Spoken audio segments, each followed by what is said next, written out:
Assalamualaikum warahmatullahi wabarakatuh. Perkenalkan, nama saya Adit dari Cirebon. Itu saya pengen tahu sih perspektif Barat dan Timur mengenai fenomena kesurupan gitu loh ya. Karena saya sendiri pernah mengalami, hanya saja setengah sadar gitu ya, masih bisa melawan dalam tanda petik, dan itu pengobatannya sangat-sangat timur sekali ya.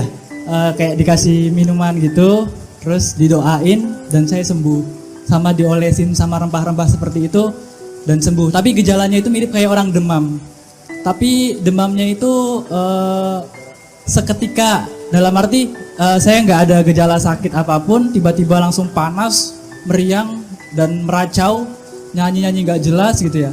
Bahkan sama dukunnya sendiri dalam tanda petik ya, orang pintarnya sendiri, nyun sewu, dia sudah sepuh, beliau sudah sepuh, saya bilang kue sopo gitu kan ya. Tapi saya sadar, hanya saja nggak bisa kontrol. Nah itu dalam medis, gejala kesurupan itu seperti apa sih kesurupan gitu ya. Ya mungkin nanti disinggung juga sama timur seperti apa. Seperti itu Cak. Kita bergilir Mas Edot. Ada pertanyaan mengenai fenomena kesurupan menurut ilmu atau pandangan kedokteran atau apapun dari Barat.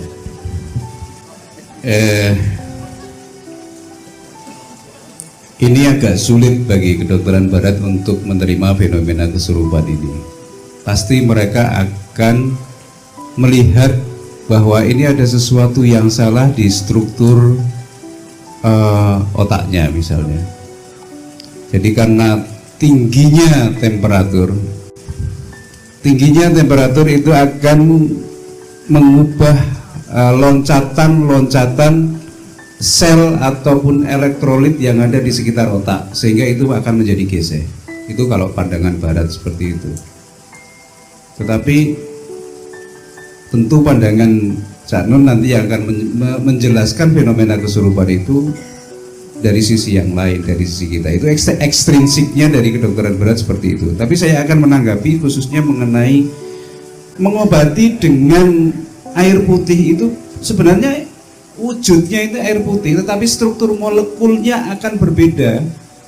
Ketika ini sudah plain air putih dan sudah didoakan Al-Fatihah di dalam ini, maka struktur molekulnya ini akan sangat berbeda. Ini sudah diteliti secara dengan mikroskop elektron oleh peneliti dari Jepang. Sangat berbeda. Jadi kalau misalnya kita ingin mencari resonansi kita, ingin mencari kesejatian diri kita sendiri, pasti wiridnya akan berbeda-beda. Dan yang tahu adalah orang yang memang punya indera ke-7 atau ke-8. Oh kwele pasti bukaan Al-Baqarah sing tengah kae. Atau kue wiridnya adalah ya Rahman ya Rahim atau apapun. Dan itu adalah sangat individual. Jadi kalau metode pengobatan itu sudah agak-agak ketemu, jadi jembatannya antara kedokteran Barat dan kedokteran Timur. Kalaupun ini ada air kemudian diminumkan dan itu akan mengubah struktur elektron yang ada di otak, kalau misalnya pandangannya tadi itu, sehingga nanti suhunya akan turun dan dia akan normal lagi. Itu yang bisa saya terangkan bagaimana kesurupan itu diobati dan bagaimana kesurupan itu kalau misalnya dilihat dari pandangan Barat. Dari intrinsiknya nanti Cak Nun yang akan menerangkan. Soal kesurupan Islami mana Islami? Mas Islami tolong kasih beberapa referensi yang pernah dialami. Waktu saya masih ingat waktu 7 harinan Mas Saiful itu awal mula ada anak seorang wanita yang dia kerja di tempatnya ya di Petangguluan saat itu. 2 hari sebelum acara 7 harinan tempatnya Cak Saiful, saat itu anak itu dibawa ke tempat saya sore-sore oleh Mas Leo bersama teman. Sampai di depan rumah saya itu tiba-tiba anak perempuan itu langsung lari, saya nggak ngerti saya kejar di depan masjid. Tempat saya kan kira-kira 300 meter ada masjid itu. Di depan masjid itu langsung gulung-gulung di situ. Tiba-tiba setelah gulung dengan dia bicara ngalor ngidul, dengan bicara agak jorok dan semuanya, langsung dia lari ke rel kereta api. Saya takut, akhirnya tak suruh bawa pulang. Besok di Jogja saja, kayak gitu. Nah waktu itu pas bertepatan dengan acara 7 harinan Mas Saiful. Kita tahlilan biasa, saya Mbah Nun sama teman-teman Kenjing semuanya hadir. Waktu itu begitu tahlil selesai, kemudian kita sholawat. Di tengah-tengah sholawat itu si wanita-wanita dibengok-bengok lagi. Nah, kemudian simbah dawuh, urus ono sik, ono, engko tak susul. Ngoten niku, nggih.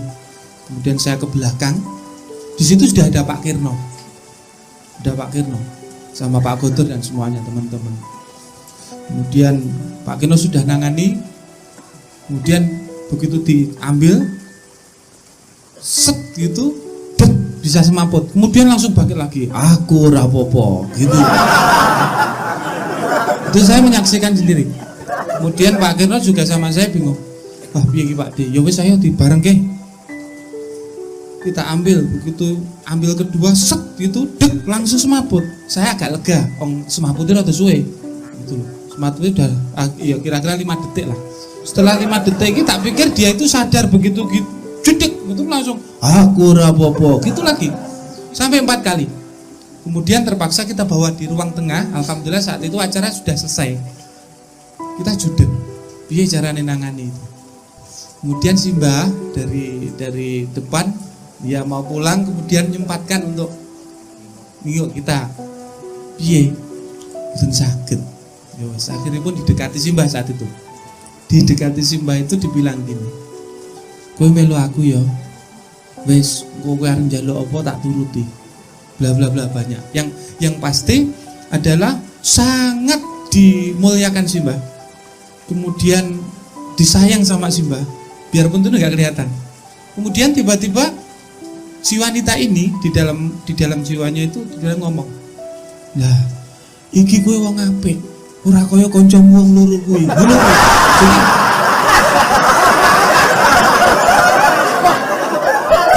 ini benar-benar tak dengar saat itu. Nah, saya sama Pak Kirno saat itu kan ya abang ireng lah. Gitu. Akhirnya Simbah ya wis, kowe metu kok kene ya, kowe melu aku. Tak gak ke omah. Yo, aku gelem melu kowe. Ning ono syaraté siji. Gitu. Syaratnya apa? Simbah gitu, golekno debok aku. Tiba-tiba kemudian perintah cari debok. Setelah itu loh, iki debok wis templekno kupingku gitu. Kemudian ditempelkan kupingnya. Begitu ditempelkan di telinga ini, sangat mudah dia langsung hilang. Dep, pindah debok sudah. Setelah itu selesai. Si wanita tadi nangis. Dia mungkin malu ya karena sekelilingnya laki-laki semuanya. Nah, itu sekilas cerita, dan saya bisa mengambil satu hikmah dari semua ini. Jebule barang-barang kaya ngono iku ora kudu dikasar.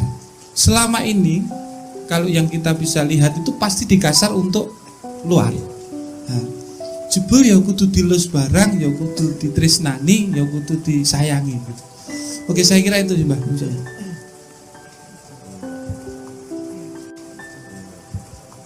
Ini ngene wae cerita ngene iki ben kowe luwih ombo gitu ya. Oke. Ben ora serem-serem dan gue dengan mudah juga melakukan semua itu insyaallah atas izin Allah. Jadi awake dhewe iki kan gemagah musuh makhluk-makhluk liyane iki. Nek sono jin mesti dianggap elek, mesti dianggap kafir, ya. Njur diusir ainama takunu ngono kae ya. Nah, wis pokoknya ono ayat sekitar 16 ayat dari Al-Qur'an yang biasanya dipakai untuk membentak-bentak dan mengancam-ancam jin yang sedang berada di suatu tempat. Ini lepas dari pandangan barat dulu ya. Nah, padahal Anda itu kenapa tidak pernah ada kaum intelektual di dunia, terutama para teknolog dan para rohaniawan yang menjadikan Nabi Sulaiman alaihissalam sebagai gurunya. Kenapa tidak ada? Karena jin ini dulu menjadi karyawan utama dan menko-menkonya Nabi Sulaiman itu jin kabeh. Semua yang membikinkan piring terbang, yang membikin kolam sebesar lautan, yang membikinkan, bahkan yang menawarkan memindahkan istana Balkis meskipun kalah oleh Asif bin Barkhiyah. Kalau jin itu membawa istana Balkis itu dalam jumlah waktu di mana sebelum Sulaiman berdiri dari kursinya istana sudah sampai, sementara Asif bin Barkhiyah ini seorang rohaniawan, sebelum Nabi Sulaiman berhenti bicara dan berkedip istana sudah sampai di situ. Jadi speed kompetisinya lebih dimenangkan oleh Asif bin Barkhiyah. Dia manusia itu aksani takwim. Kalau dia sungguh-sungguh dengan dirinya, dengan memahami kesempurnaannya, sesungguhnya dia mengungguli mereka semua, bahkan mengungguli malaikat, karena Allah yang menciptakan kita ini ahsani takwim, sebaik-baiknya ciptaan Allah Subhanahu wa taala. Cuman manusia menjadi rendah karena kesombongannya sendiri. Jin disentak-sentak, lubuk ke botol, terus wah pokoknya dianggap jahat gitu ya. Sementara saya tidak pernah memperlakukan siapapun sebagai penjahat. Ya. Waktu di Australia atau waktu di Italia, di London saya tidak ikut karena saya minta si Islami sama siapa kira gue, sama Yoyo ya untuk handle yang di London. Kalau di Italia sama di Australia saya ikut handle. Saya agak keras memang, agak keras waktu di Italia. Itu situasinya memang agak serem sehingga saya harus terpaksa rodo kereng situ gitu ya. Tapi kalau yang normal-normal biasanya tidak. Saya selalu perlakukan dia sebagai, aku kan gaya alasan toh, ki bocah iki lagi mulai nyambut gawe, urung rabi, urung temoto uripe aja diganggu toh. Kowe melu aku wae ya. Ki bocah iki ben berjuang sih kan gitu. Wis kowe melu aku engko sak wis engko ngobrol karo aku sing suwe, kowe njaluk apa engko tak turuti angger ora sing dilarang Gusti Allah. Paling ngono tok. Wis tidak pakai serem-serem dan tidak pakai bentakan-bentakan, tak los ngono ya wis. Dan anak itu tiba-tiba sadar, si perempuan itu kemudian dia malu, kok ono aku ning ngarepe dheke kan gitu kan. Tuh. Sebelum cerita yang lain, nanti Pak Muzamil tolong dilegitimasi ya Pak Muzamil ya. Pak Joko Kamto barangkali bisa menceritakan sedikit tambahan karena ada teman di rumahnya Pak Joko Kamto yang juga mengalami semacam kesurupan, itu agak serem juga dan ditangani oleh Mas Kirno juga, Nevi juga dan seterusnya. Yes, saya mau menambahi sedikit. Ini putri kesurupan. Masalahnya ini digawe wong. Nah, karena sedang digawe wong pada saat itu kita nanganinya Mas Kirno juga itu lama. Jadi kalau satu hilang itu dia nggarap lagi yang lain. Nah isinya macam-macam. Dia ngaku Gusti Allah Jaikem misalnya. Ada itu. Terus singkatnya ketika saya juga ikut membantu, ini kebetulan yang garap ini itu ngakunya orang Jombang. Loh, orang Jombang kok iso tekan rumah saya di Sleman. Di Sleman toh. Nah, ketika Mas Kirno itu manggil saya, itu si siapa ini sing kesurupan ini ngomong, sing sedang nyuruh wong Jombang iki. Oh, anak buah Cak Nun. Loh, kok ngerti ya? Aku gumun itu. Loh, kok ngerti ya? Padahal iki biasa aku batinku, wah jebule Cak Nun ki wis terkenal nih dunia frekuensi. Saya kira itu saja tambahnya. Sebenarnya banyak yang nyerupi. Saya kira itu yang paling pokok soal frekuensi di sananya itu. Matur nuwun.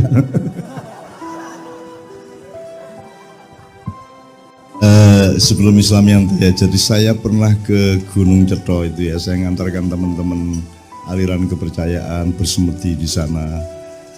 Apa jenenge topo ning kono sak piturita. Aku kan semua kan saya sayang, saya ladeni semua dan saya tidak pernah membantah apa yang sebenarnya saya ketahui. Saya semua menampung dan selalu apa wae sing elek tak dadekke faktor untuk bisa menjadi kebaikan pada kali berikutnya gitu. Saya selalu begitu.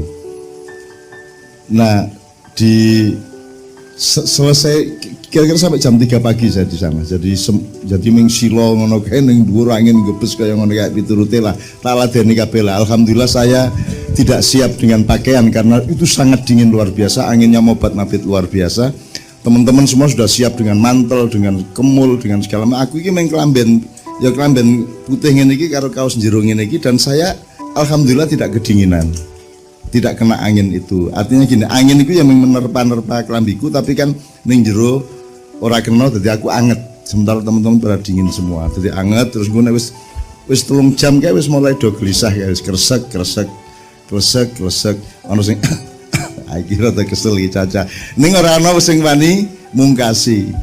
Pekewo karo aku. Rumasane aku iki Sabdo Palono ya genggong apa piye. Dadi arep mungkasi rawani akhirnya aku sing kepeksa mungkasi gitu ya wis ya saiki lampune di sumet gitu. Piye mau do toko kabeh mau ya aku ngono. Nggih cawah niki waduh teko cerita macam-macam kae.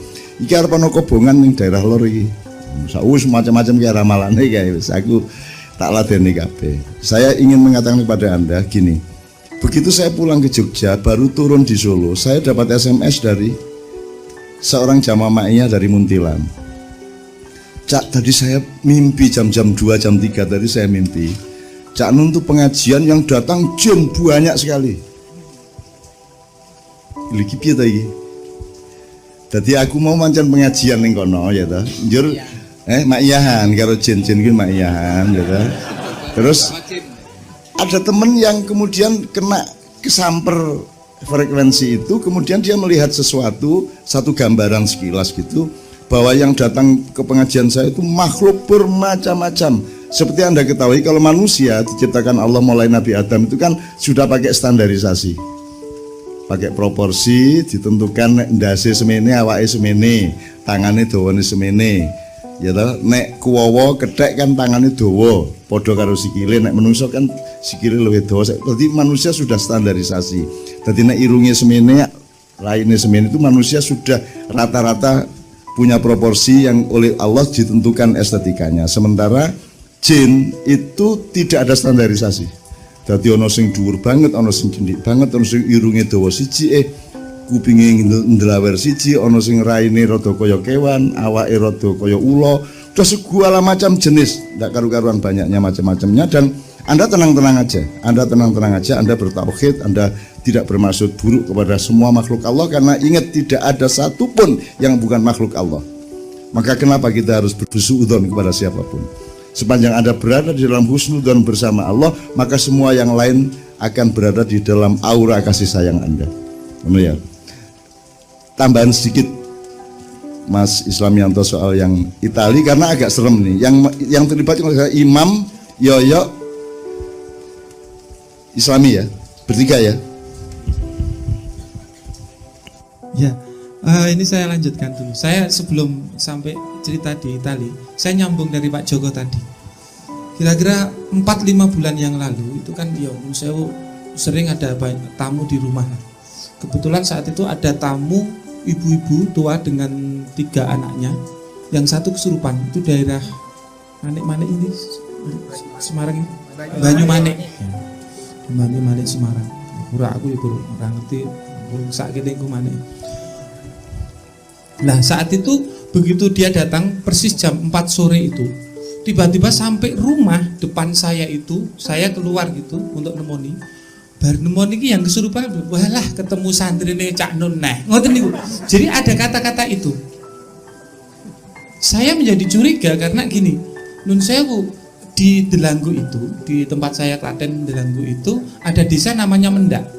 Di sana ada kiai sepuh gitu, namanya Pak Parti, Pak Kiai Parti. Nah Pak Kiai Parti itu cerita masyarakat itu sangat terkenal sekali di situ. Pak Parti itu terkenal di dunia jin. Jadi nek ana wong kesurupan gitu, nggak usah dijelokke Pak Parti itu, cuman gini dibilangin, nek gak metu saiki tak celokke Pak Kiai Parti, itu sudah pergi. Lah saya curiga, Jojo iki Mbah, nek itu nanti Pak Parti itu di tingkat regional ya. Berarti kan mungkin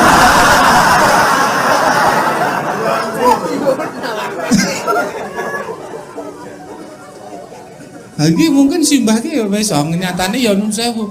Kaya ngendi-endi ya padha ceritane.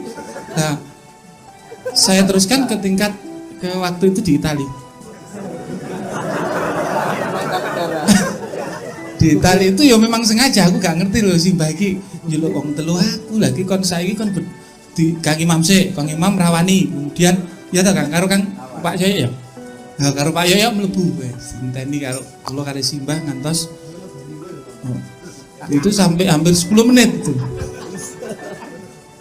Sampai 10 menit itu kemudian guru nganti 10 menit terus metu. Ya udah. Kemudian saya suruh masuk, udah saya diam. Setelah selesai kita keluar, kita pokoknya berempat masuk termasuk simbah.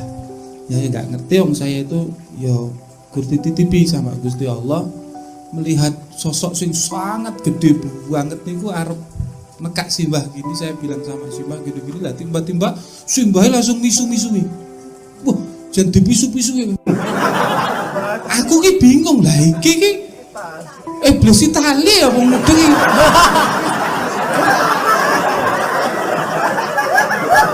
Tapi saya nun sewu, saya melihat raut wajah mereka itu koyo-koyo disengeni. Jadi koyo bocah sing disengeni kalau njekukruk kae. Ini saya tadi bingung ya. Nah, ini berarti nek cara Jawa itu kalah hawu. Jadi disengeni simbah gitu ya nduk ndekem ngoten niku.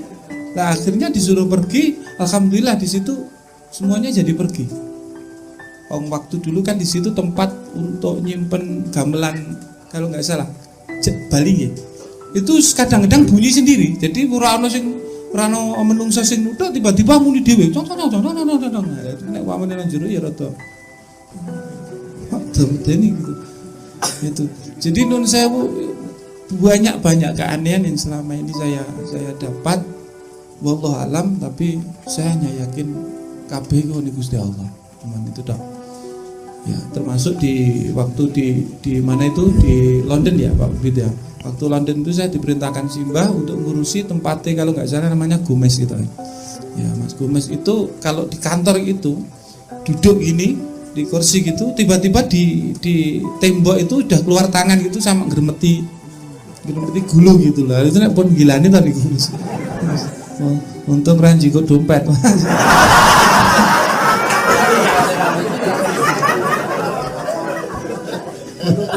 Ayo.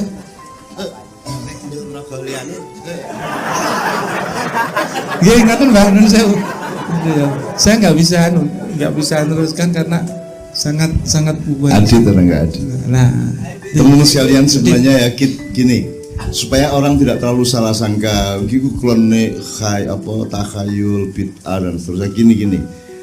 Tidak salah pandangan Barat bahwa ada konstruksi atau dismanajemen dari urat saraf, sistem urat saraf, karena ada suhu yang naik dan seterusnya. Tadi siang ada kesurupan beberapa hari yang massal di SMP di dekat di Lempuyangan sana.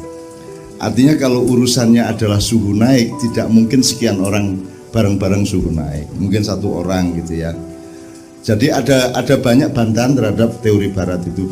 Saya tidak mengatakan itu jin atau itu setan, tapi saya hanya ingin kita rasional bahwa Allah itu menciptakan yang jahr dan yang sir. Allah itu menciptakan jasad dan yang tidak jasad. Maksudnya Allah itu kan selalu mengatakan, Muhammad, mereka tanya kepadamu mengenai yang gaib, katakan bahwa yang gaib itu aku yang tahu kan gitu. Artinya di luar yang kasat mata, ilmu katon cari wong Jawa itu pasti banyak dimensi-dimensi lain. Orang Barat kan tahu persis ada gelombang, ada frekuensi, ada koordinat, ada nuansa, ada karisma, ada kalau Jawa ada awu, ada waskito, ada macam-macam kan sebenarnya Barat juga sangat bisa memahami probabilitas itu sebenarnya. Kita tidak memastikan bahwa itu tadi yang diomongkan Islam ini sama Pak Joko Kamto itu benar seperti itu, tetapi pasti memang ada makhluk atau ciptaan Allah yang tidak hanya bisa kita dekati dengan panca indera, kan pasti itu. Nah, gejalanya apa? Bisa energi liar, hantu itu apa? Bisa macam-macam kemungkinannya. misalnya ke Mamang ku janjian ning fluoresensi bisa juga, ning ora ya iso juga. Jadi kita jangan bagusi dengan sebuah kebenaran subjektif. Ada banyak kemungkinan yang lain. Nah, kita hidup di tengah semua kemungkinan itu dan kita beristiqomah dan bergantung kepada Allah bahwa semuanya itu adalah milik Allah dan ada di dalam kekuasaan Allah, sehingga semuanya yang kita gantungi adalah kekuasaan Allah, bukan kekuatan kita sendiri. Jadi saya mohon izin kepada bapak-bapak dimanapun mendengarkan ini, tolong jangan klaim-klaim dulu bahwa ini khurafat, bid'ah dan seterusnya, karena kita memang wong kowe iki untutmu ora ketok. Kan gitu kan ya.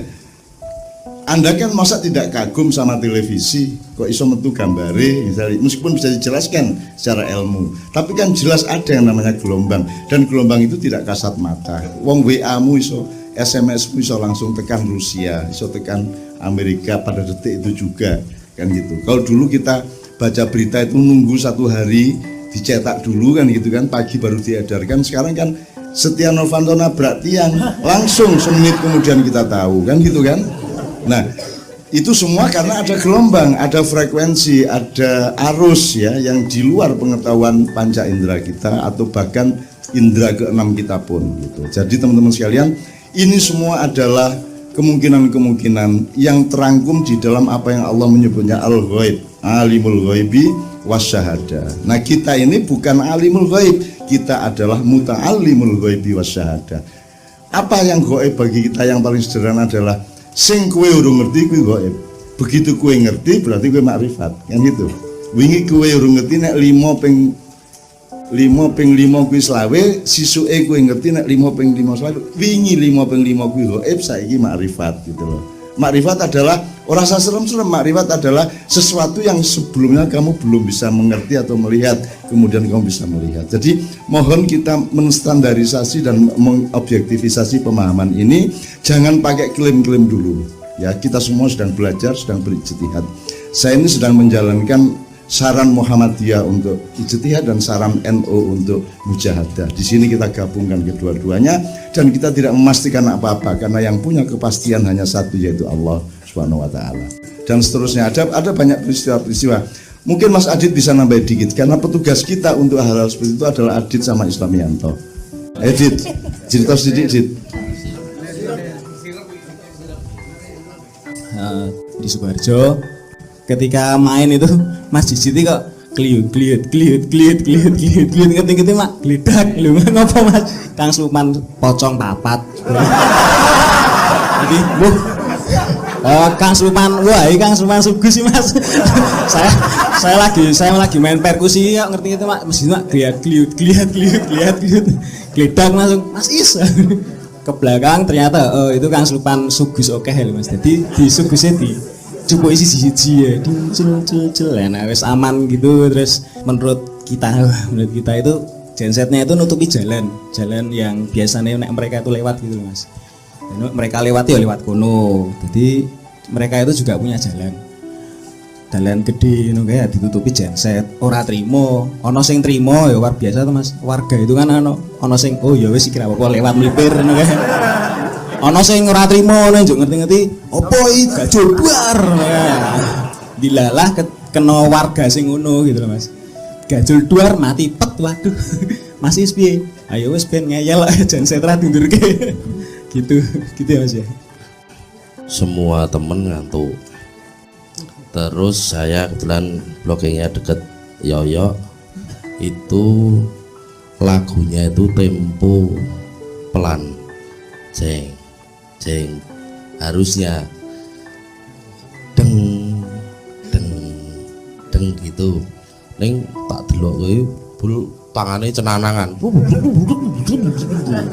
Jan kriting kae. Terus tak getak bajigur apa to yo? Dia dengan panik tapi isih nyengenges tapi tetap panik. Itu ambo piye iki? Tapi terus tidak bisa menghentikan itu.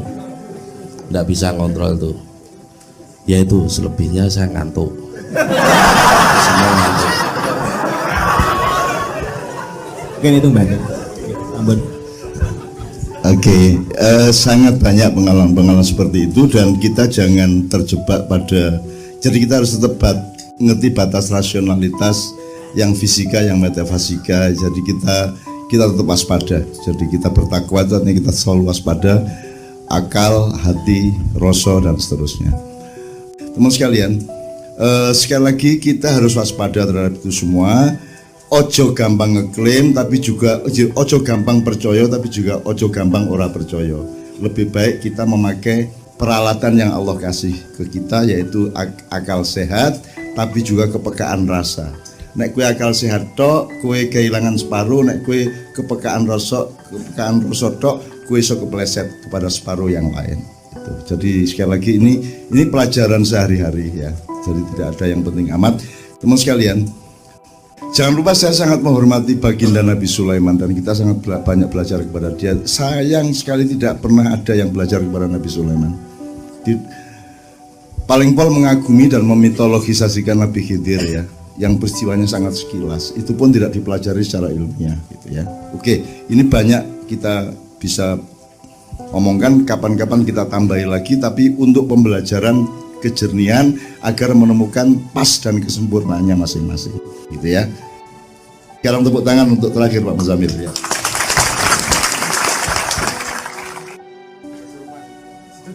Ya, kalau masalah kesurupan itu kan itu macam-macam sebabnya. Jadi memang jin itu disebut dalam Al-Qur'an. Al-Qur'an itu sudah ada surat Al-Jin. Jadi bukan klenik jin itu, ya.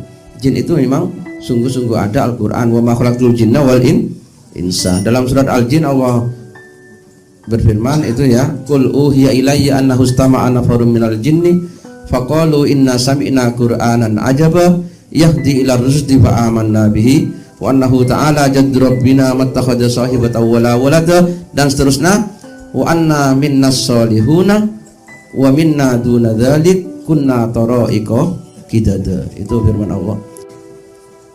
Firman Allah, jin menyatakan wa anna minnas solihun, dan sesungguhnya di antara kami para jin itu ada yang soleh, wa minna duna dzalik, dan di antara kami yang tidak soleh. Kunna tara'iqa qidada, kami itu punya jalan yang bermacam-macam. Jadi yang kesurupan itu bisa karena cinta kepada yang disurupi, bisa karena memusuhi, kesurupan itu. Jadi macam-macam. Kalau karena cinta itu sebetulnya kalau diolah bisa menjadi kekuatan. Jangan dikira banyak kiai itu yang juga kekuatannya berasal dari situ, tokoh-tokoh itu, gitu ya. Meskipun harus bisa mengatasi, kan begitu ya. Tapi ada yang karena permusuhan. Kalau karena permusuhan akibatnya buruk itu.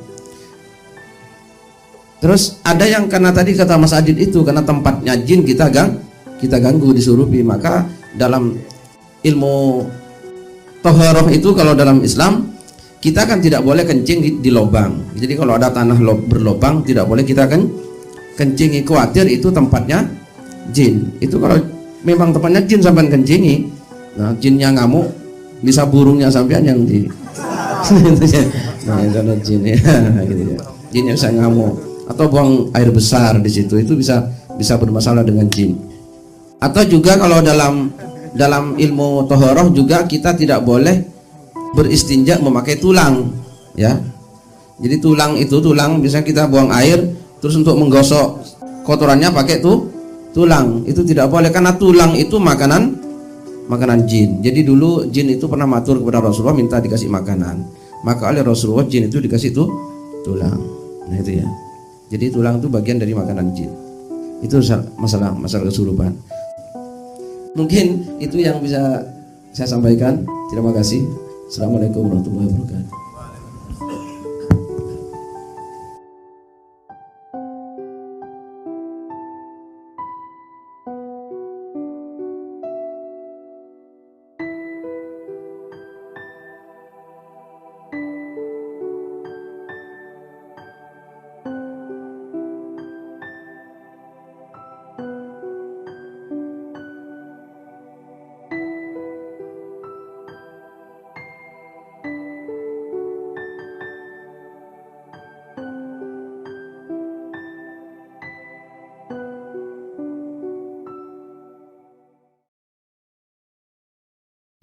Assalamualaikum, selamat datang di Bowling Ma'iyah.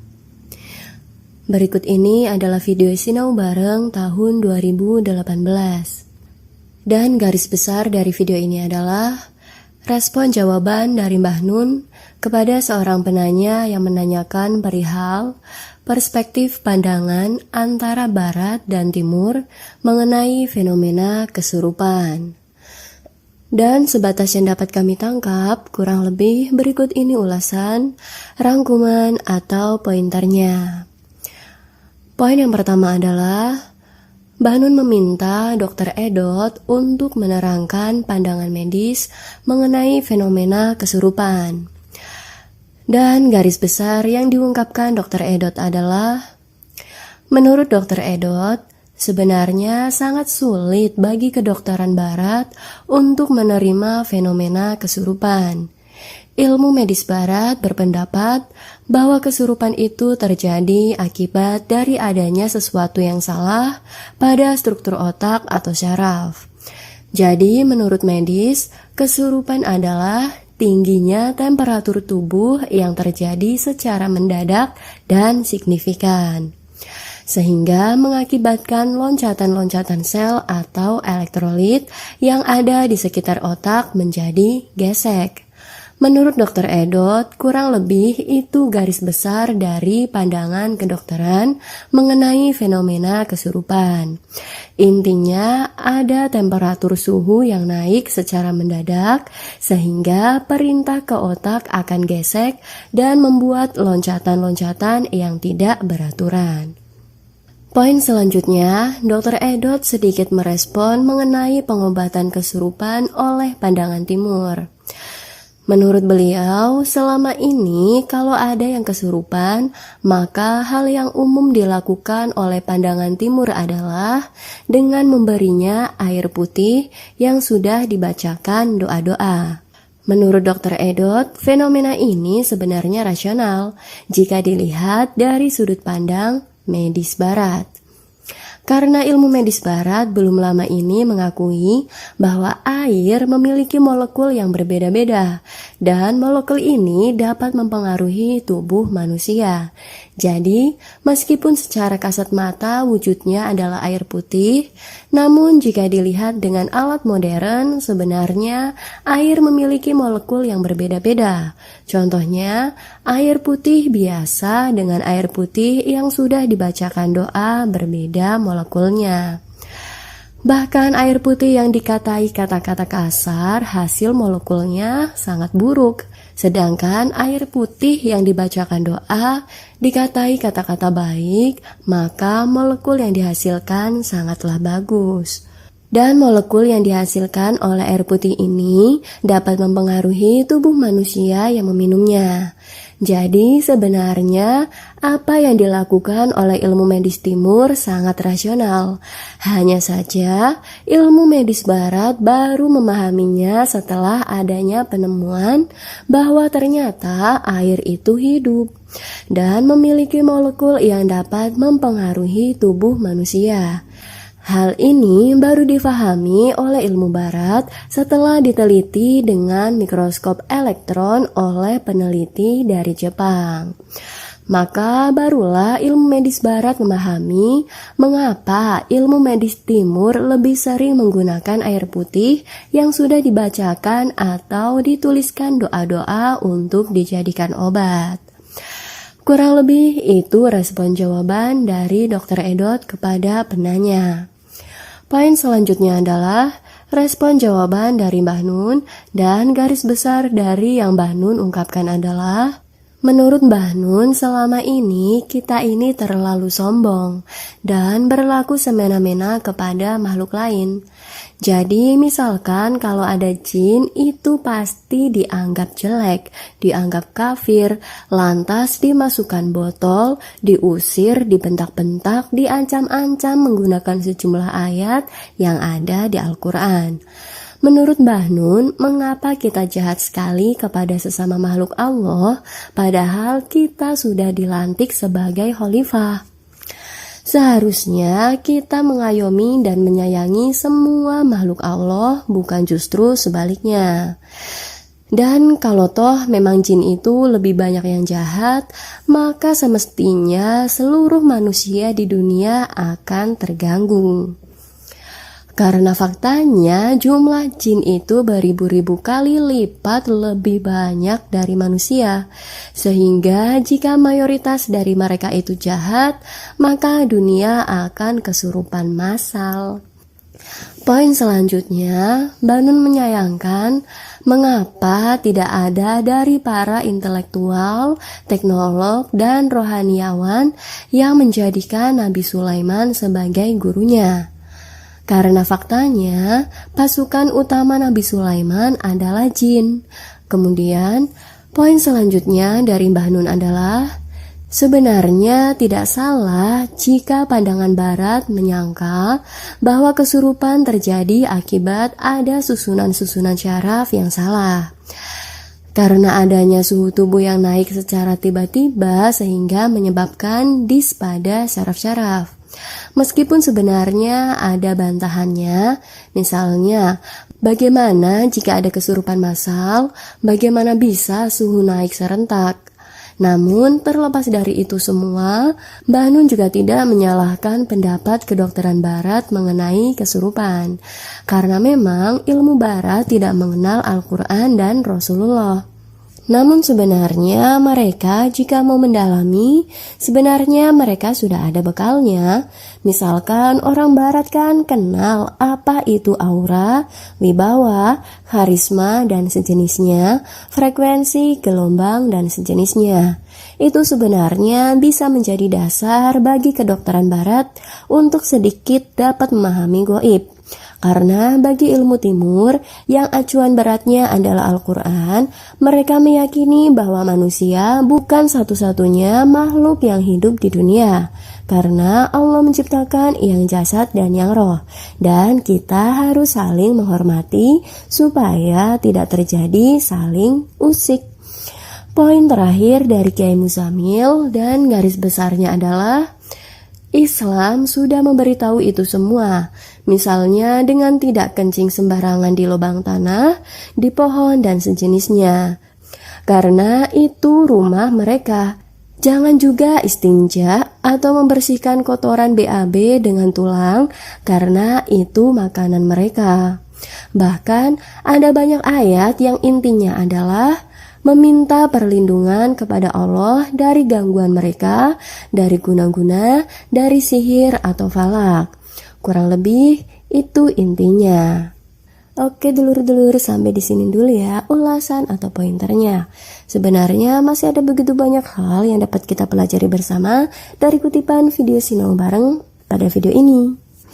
Ulasan, pointer, atau rangkuman yang kami ungkapkan itu hanya sedikit gambaran saja.